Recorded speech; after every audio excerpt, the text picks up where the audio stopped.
Assalamualaikum warahmatullahi wabarakatuh. Saya Ajeng Febianti dengan NPM 23755 kelas 5 di Akuntansi Perpajakan akan mempresentasikan tentang akuntansi pendapatan dan piutang.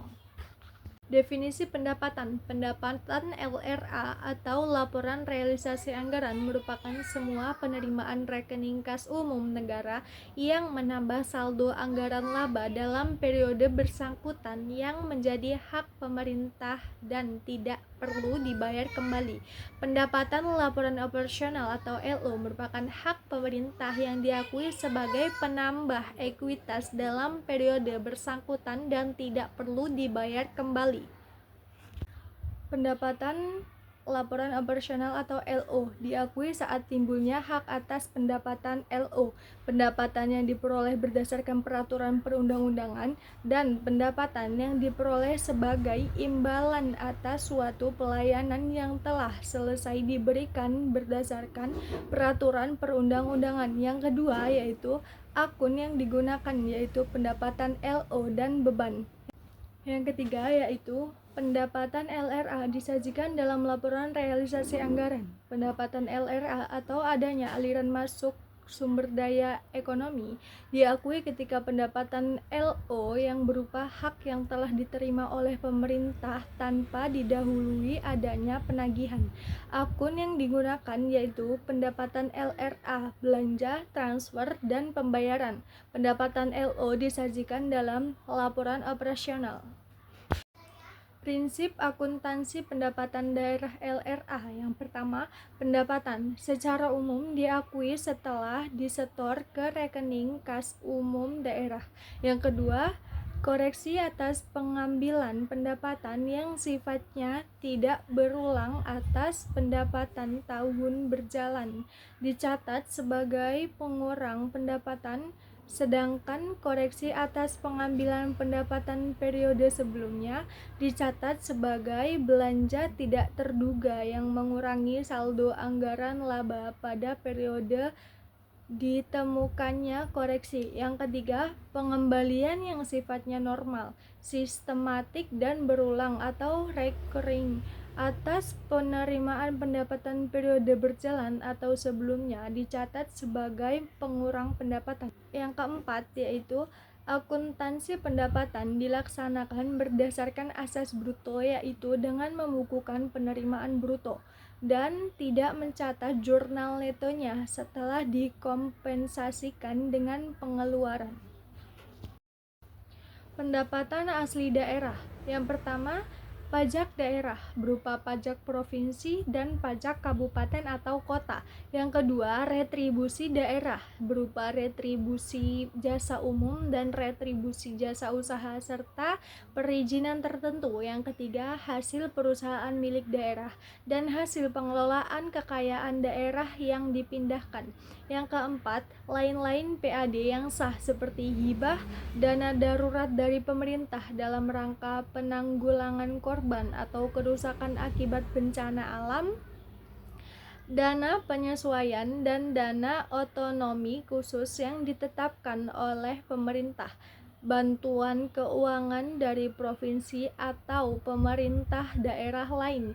Yang kelima, pendapatan transfer. Yang pertama yaitu ada dana bagi hasil, yaitu dana dari APBN yang dialokasikan kepada daerah berdasarkan persentase tertentu untuk mendanai kebutuhan daerah dalam rangka pelaksanaan desentralisasi.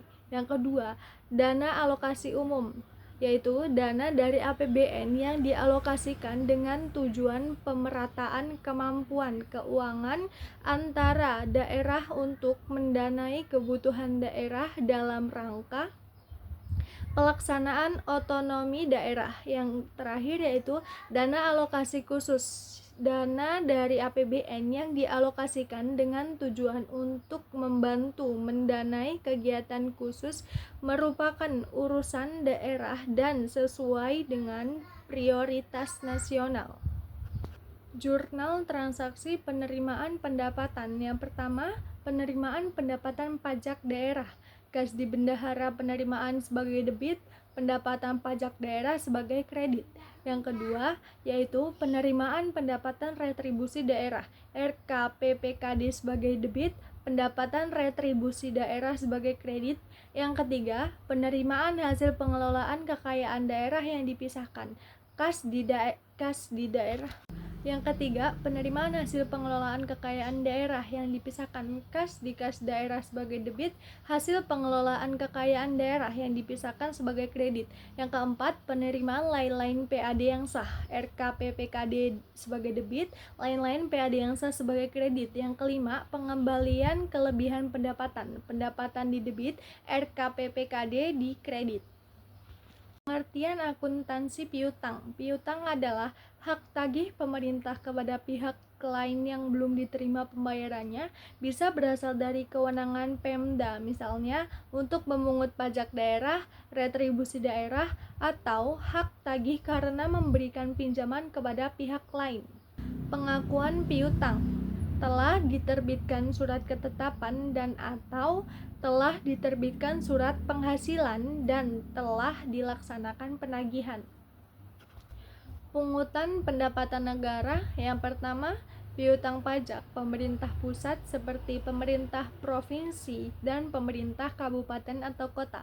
Yang kedua, piutang PAD lainnya seperti bunga, divestasi, BUMD, THR, denda, dan lain-lain. Yang ketiga, piutang retribusi seperti pungutan Pemda karena pemberian izin jasa umum atau usaha.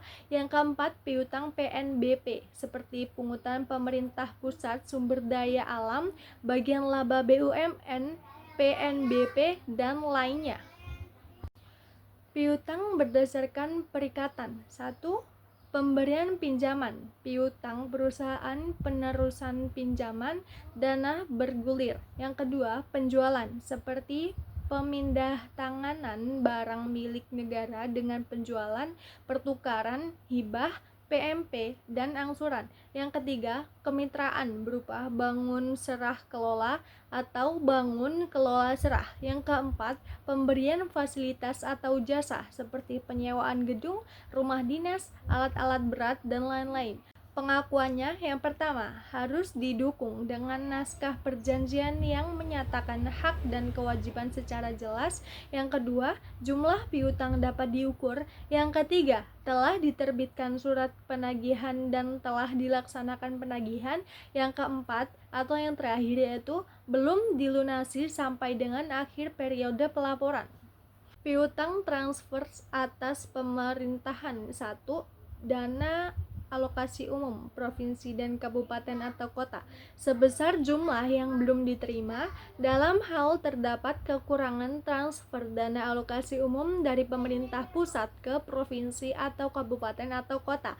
Yang kedua, dana bagi hasil sebesar jumlah yang diterima sampai dengan tanggal pelaporan dari setiap tagihan yang ditetapkan berdasarkan ketentuan transfer yang berlaku. Yang ketiga, dana alokasi khusus disajikan sebesar klaim yang telah diverifikasi dan disetujui oleh pemerintah pusat. Penghapus bukuan piutang. Yang pertama, kebijakan intern manajemen dalam keputusan akuntansi yang berlaku agar nilai piutang dan ekuitas dapat lebih realistis. Yang kedua, penghapus bukuan piutang tidak secara otomatis menghapus kegiatan penagihan atau pindah ke extra kontable. Yang ketiga, jurnal akuntansinya yaitu EDL cadangan piutang di debit, penyisihan piutang tak tertagih di debit pada piutang di kredit.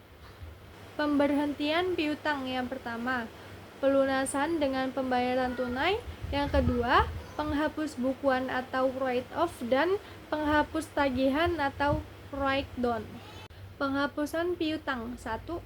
Piutang harus terjaga sesuai net realizable value dengan cara melakukan penyisihan piutang tak tertagih. Yang kedua, penyisihan piutang bukan penghapusan piutang. Yang ketiga, pencatatan penyisihan piutang yaitu EDL cadangan piutang di debit pada penyisihan piutang tak tertagih di kredit. Penghapus tagihan piutang yang pertama harus dilaksanakan sesuai ketentuan yang berlaku, yaitu apabila upaya-upaya penagihan sendiri gagal, harus diserahkan penagihannya melalui KPKN-L.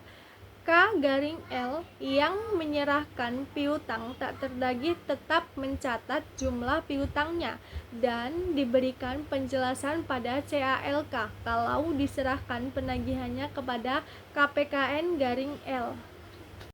Cukup sekian pemaparan materi dari saya, kurang lebihnya saya mohon maaf. Saya akhiri, wassalamualaikum warahmatullahi wabarakatuh.